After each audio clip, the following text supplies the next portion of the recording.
Today I'm going to walk you through the Feeding the World lab by Kansas Corn Stem.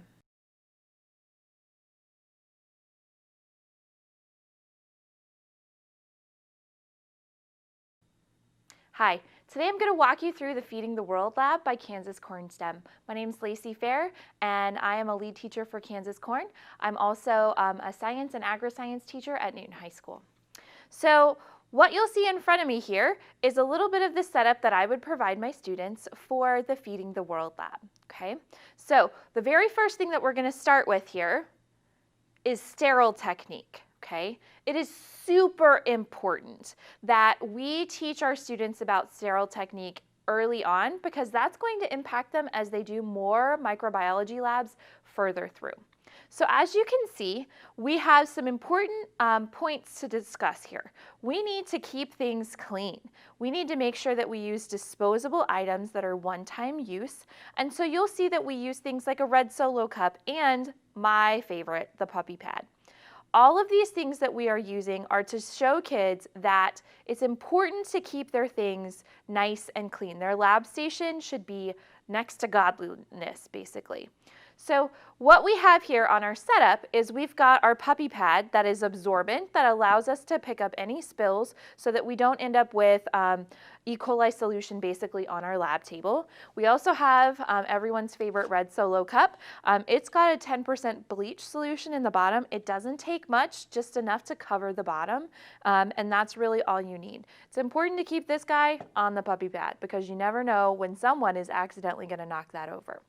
So as we go through and talk about sterile technique, another thing that you will notice is that we have some one-time use things. So these are sterile pipettes, and they open a lot like string cheese.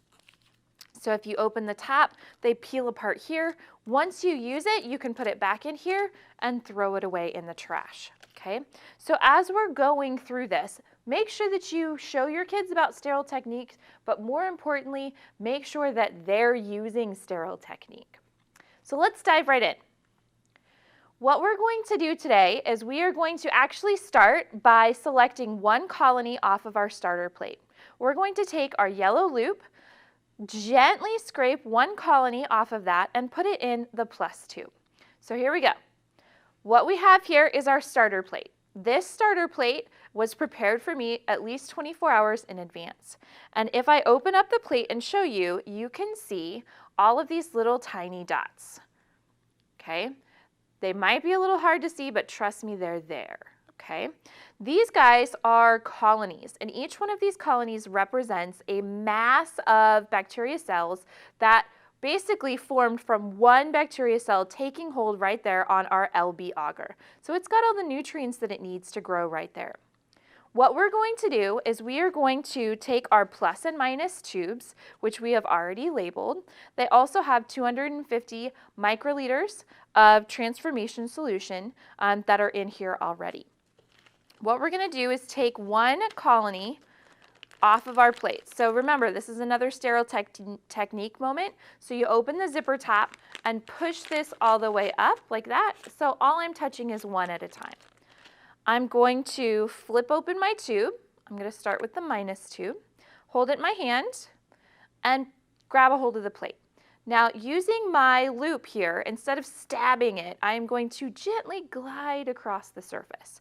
So if we look at it like this, you can see a lot of those little colonies. And I'm going to try and get as few colonies as I can, but enough to give me a little tiny bit on my loop.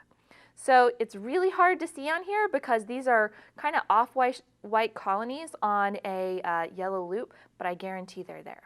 Once I have that on there, I'm going to take my loop and I'm going to stick it in the tube like this, and I am going to swirl back and forth so that all of that bacteria is going to now be in my transformation solution that is in my tube.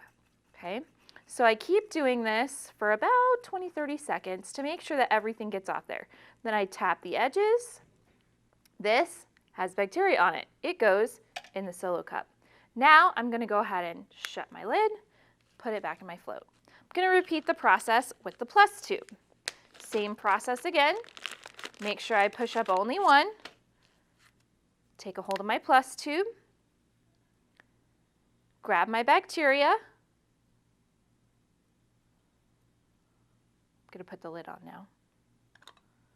Take my bacteria in the plus tube, swirl it around. We're really trying to agitate this to get all of that bacteria off the loop and make sure that it gets fully suspended in the solution in here. Transformation solution is basically just sterile water, but it's very important that we keep this suspended in the solution because the magic is about to happen, and if it is all in one big clump, it's not going to work. Okay, so take this, put it in here, and there we go. We've now got bacteria in our plus and minus tubes. Now we are done with the starter plate. In my classroom, I go around and I pick these back up because you never know what those kids are going to do with these after they have been done with them. So I take these back up. So I'm going to put that over there. Our next step is to go ahead and add our plasmid. Now the plasmid is really the moneymaker of this whole operation. Okay, this plasmid, we're using the Bio-Rad bacterial transformation. So this is a P-Glow plasmid that you can get from, it comes in the kit, but you can also get this independently. Sometimes, if you have a large class, you might consider grabbing another one of these because when you rehydrate this plasmid, you're only using about 100 microliters of transformation solution. And that's a very small amount of solution that you have in here. The important thing about this plasmid is if the students don't get this plasmid in the right tube, their lab will not work. So what we're going to do is we're going to take our plus tube, and it says plus because we're adding the plasmid, plus plasmid. Got to remember that, okay? I'm going to go ahead and open the tube, take my sterile loop, and I'm always the one in my class that takes around the plasmid because it's easier for me to control it, and it's also to ensure that it doesn't get accidentally spilled. So I'm going to do the same thing, or actually what I'm going to do is I'm going to take this little guy and I'm going to dunk it in here, and I am going to get what we call a film on the loop. So basically it's kind of like blowing bubbles when you were a kid. If I have a film on the loop, I have a metered volume because of the size of the loop. Now I'm going to go ahead and take this and stick it in my plus tube like I did before. It's helpful to have another set of hands to do this, which is always why I like to hold my plasmid container myself as the teacher. Okay, now that we have that, we're going to do the same thing we did before. So just agitate it, make sure it gets all in there, and then we're going to tap the sides to make sure that nothing is left in the loop. Now this guy goes in the bin. Close the lid, tap it down, and you can put it in your float. Now, here's the thing. Excuse me. We are going to now take this and we are going to incubate it in an ice water solution. So it talks a lot about making sure that you are using crushed ice. In my experience, the best way to make sure that our tubes do what they need to do is to actually use a combination of crushed ice and water because it gives us more immersion in the solution.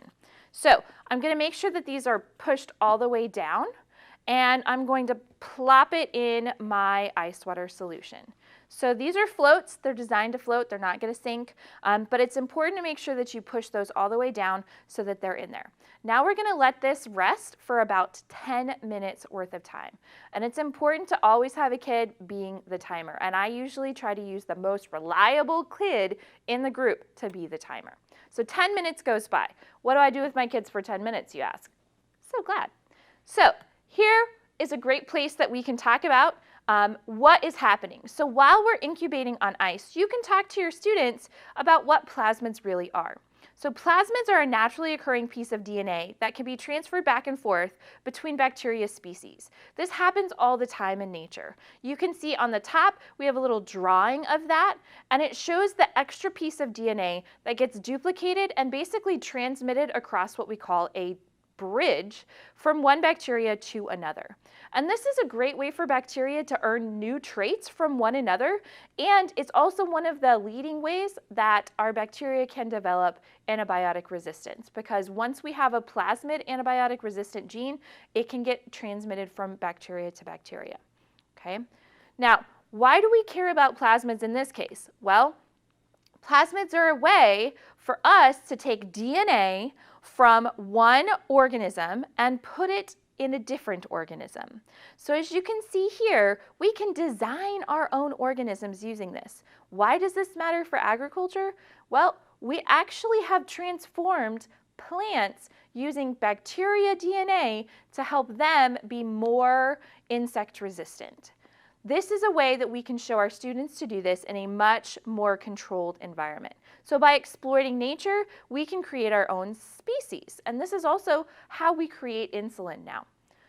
Now, this plasmid that we're using is a little bit different. This one has 3 different genes on it. It has the GFP gene, which is the green fluorescent protein gene, beta-lactamase, which confers ampicillin resistance, and ARAC, which is an arabinose regulator gene. Okay? So we're going to talk a lot more about those in a little bit, but for now, let's imagine that timer just went off. Okay, here's the most important part. Now that we have given our plasmid time to get kind of zhuzhed up in here, we want this guy to get locked in place, okay? So before I get started with this, I want to show you what I have over here. So this guy right here, this is literally a tub of water with a kitchen-based sous vide. A sous vide is a immersion cooker that allows you to take bagged foods, usually vacuum sealed foods, and cook it in here for longer periods of time. It's a really slow, mild process. The great thing about this is it's very cost effective. A traditional water bath could cost me $300 to $400. This guy could cost me less than $100. So I set this to my desired temperature, which in this case is 42 degrees Celsius, and I have it going ready for my students. Okay, once we get to this point, this is super critical that your students be able to go back and forth from the cold to the hot to the cold within 50 seconds. Okay, this is the one thing that when people say that they have trouble with this, this is the one thing I ask them about. Are you sure it was 50 seconds? So what you're going to do with your students, and I always talk about this before we get started, is I have one student hold the ice bath. Another student is going to be right here next to them at the hot water bath, and they're going to take it from here, plop it in the hot water bath for 50 seconds. They're not leaving, they're not texting, they're not checking the clock, and then they're going to go whoop all the way back, 50 seconds. Okay, that's all it takes. So we're going to pretend like we're doing that. So here we go. Floats. It's important that your kid stays here because then they know which float is theirs too, so they don't mix them up with another group because nobody likes to have mixed up floats. Okay, so 50 seconds has gone by and we take it and we put it right back in the ice bath. Okay, the reason why we have done that is we are encouraging the plasmid to get into the cell. What's happening in this is we have a lockdown process going on. If you want to think about this as a way to seal up the plasmid into the bacteria, that's exactly what's happening here. So here's my best example, okay? This is my little cheerleader mode for you. So when my bacteria are in the ice water, they're clammed up and they're tight, and all the pores are going to be closed up, and it's hard for that plasmid to be able to get in there. But when we put it in the hot water bath, all those pores relax, and that plasmid can slip right into those pores, but we want it to stay there. So by going from the heat back to the cold, we insist that it locks that plasmid back in place. And that actually increases our transformation efficiency. It gets that plasmid from outside the cell to inside the cell where it needs to be if the bacteria is going to use that piece of DNA. Okay? Now that we have gone ahead and we have let this sit on ice for 2 minutes, we are now going to make this bacteria happy again. So now we've got all of that locked into our bacteria, and we are going to let these guys have a little break. So to do that, just kind of like 2-year-olds, they have now had all of their fun and they need a nap and they need a snack. And that's where this guy comes in. So this is our LB broth, and we are actually going to use our disposable pipettes. So remember, open like string cheese. Okay, make sure that you only touch the top of the pipette for right now. Just for demonstration purposes, I want to show you a few things on the pipette really quickly. So there are little bumps on here that are hard to see, but I am going to hopefully make them a little easier to see. What we have is, this is a graduated pipette. So you can actually see that there are metered amounts that you can go through this. All the way up to the top up here, this is 1 milliliter. So here is half, here's 250, and all the way down. That's going to be an important thing to show your students before you get started. Now that I've gone ahead and colored on this one, that can go in the trash. What we're going to do is we are going to add some lovely snack mix into our bacteria. And what we're going to add in there is 250 microliters. So I'm going to open my LB, I'm going to open my negative, and I'm going to go all the way up to this mark right here. So there's one last little bump and one more. So I go up to that, and then I stick it in there. I can flick it around a little bit, make sure it's agitated. We want all that food to be dispersed in there. And I'm going to go ahead and put them back in here. Now, on the off chance that I might have accidentally touched this into the solution, I'm going to go ahead and get rid of that one. There are plenty of these in there for you to use. We do not want any cross-contamination with this because it can actually make our results be incorrect. This is also a common struggle for kids, not just teachers, getting that open. Okay, now I'm going to go ahead and do the same thing with the plus tube. So 250 microliters.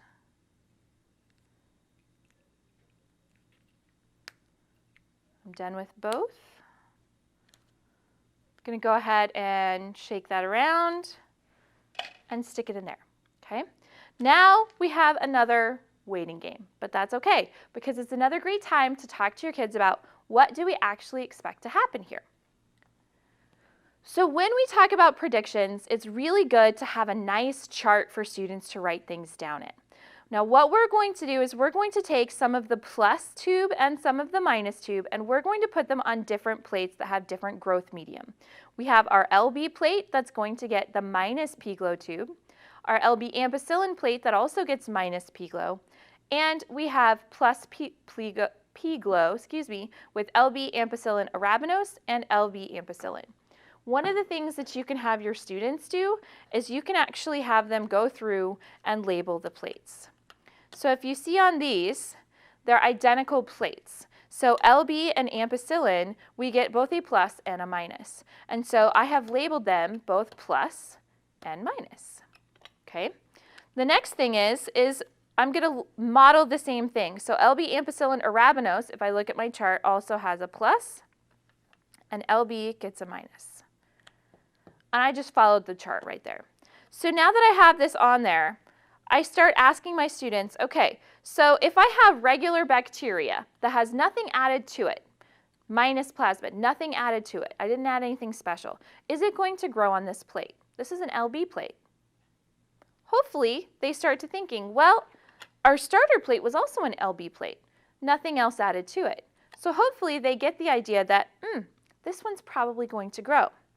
The next question is, what if I add ampicillin? What is ampicillin? Well, it's an antibiotic. What do antibiotics do? They kill bacteria. So if I've got ampicillin in here now, is that bacteria going to grow or is it not? Make your predictions. Same thing here. Same identical plate. We're not changing anything, but now I've added a plasmid. When I add the plasmid, what will happen? What happens when I add arabinose to the mix? This is when you can start going back and talking to your kids about those genes, okay? The plasmid has a gene that makes it ampicillin resistant, which means if I have a plasmid, I should also be able to resist ampicillin. So what does that mean for this one? It also has a gene that allows it to glow, that GFP gene, in the presence of arabinose.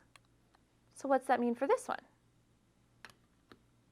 Now that we've let these guys have a little break, this is timed as well, so make sure that your students time that as well. We are going to plate these up. So before we talk about plating, let's talk about streaking. So as you can see on the screen here, we want to make sure that we are spreading our bacteria evenly across the plate. So you're going to hold the plate and you're going to rotate the plate 4 times. 1, 2, 3, 4. And with each one, you can see the red line indicating how you're going to spread the bacteria. We're going to then incubate them overnight, and then the next day you should be able to see those individual little dots that are those colonies, okay? So one thing you can do with your students, if you feel like they need extra practice, you can hand them some blank plates and a Sharpie and tell them to show you how it's done. This is also an extra activity that you can do with students if you have glass plates. It works really well because you can clean the Sharpie off with some acetone. What we're going to go ahead and do now is we're going to streak those plates. So as you can see here, we are going to add some of our solution from our plus and minus tubes. We're going to add 100 microliters to each of the tubes. But here's the thing, each one of those plates is going to be different. So every time that we do this, we need to use a new pipette and a new loop. So make sure that you indicate that to your students, or else we're going to end up with some cross-contamination. So the way that I set this up is I always have them work with 2 plates at a time. We put the 2 minus plates in front of us and the minus tube. I try and set the others to the side so that we don't have any issues here.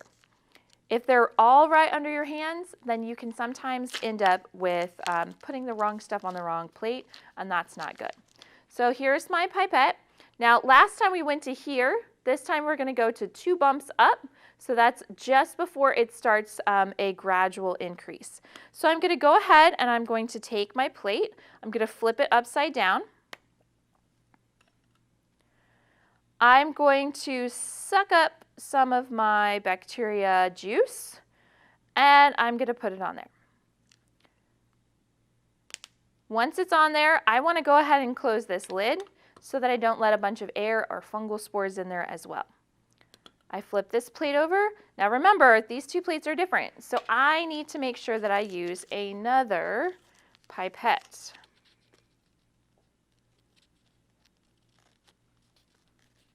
I'm going to repeat the same process with the other plate as well. Lid off.